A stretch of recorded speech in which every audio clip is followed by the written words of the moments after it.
Hey, so you're probably seeing a ton of posts out there on social media about New Year's resolutions or goals for 2016. And I don't know if you're a resolutioner or not, and it really doesn't matter. I mean, now is a great time for us as a society to kind of reflect on the past year and think about what the new year might bring. But for people looking to make changes, resolutions can kind of happen at any time of the year. They don't have to happen just because the calendar says it's January 1st, right? And today I want to talk a little bit about outcome goals versus process goals. And what I want to talk a little bit about is the difference between them and how one kind of sets us up for a lot of success and one can sometimes be kind of a all or nothing situation.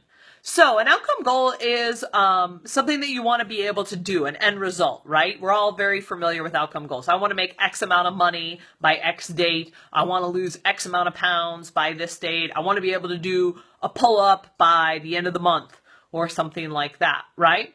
And a process goal is more of a habit-based system. And this is kind of the system I use with my clients and in my groups of trying to get people to integrate things that are healthy building blocks into their lifestyle and make them part of their routine, part of their system, part of just the thing that we do, right? We learn the thing about the thing, we do the thing, and then we keep doing the thing as long as it's producing results and as long as it stays a healthy part of our lifestyle, right? Outcome goals can sometimes set us up for, when we set ourselves up for an outcome goal, like say I want to be able to do a pull-up by the end of the month, it's an all or nothing situation. When I get to the end of the month, either I'm doing the pull-up or I'm not doing the pull-up.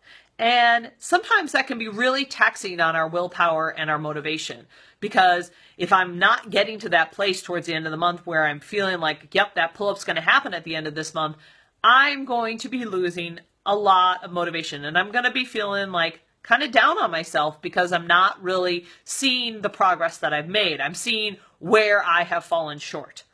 With a process goal, when we work on the process goals, okay, for example, we're going to work on, we're going to work on recording our food, let's just say. And we're going to decide how many days a week that seems feasible at this point. And at some point in the future, you're going to be able to level that up and say, okay, well, I've totally mastered, tracking my food or logging my food 5 days out of 7. Let's see, I'm going to do it all 7 days. And I'm going to see what kind of results that provides me, what kind of insight I can gain about my eating habits, and or, what kind of reflection I can do as a result. What am I learning as part of this process? And is logging food something that's helpful to me? Is it something that I want to keep as part of my healthy lifestyle? Or is it something that I can use for a time and then put on the shelf? And maybe there are other healthy habits, such as getting in the habit of going to the gym or getting in the habit of taking a walk at lunchtime, that I do want to keep in my life on a daily basis.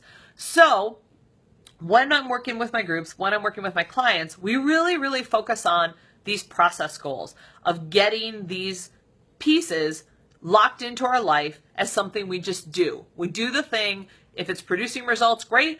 We use a little bit of science experiment. If it's not producing results, then fine. It's something that we put on the shelf. We shelve it for later or for never, and then we move on and we try something different.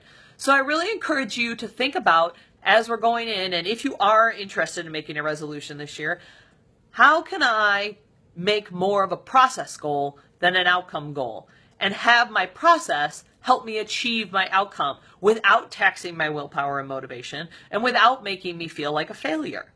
If you have any questions or comments about how to make process goals or how they can help you and you want to know more, you can hit me up in the comments below the video. All right, talk to you soon.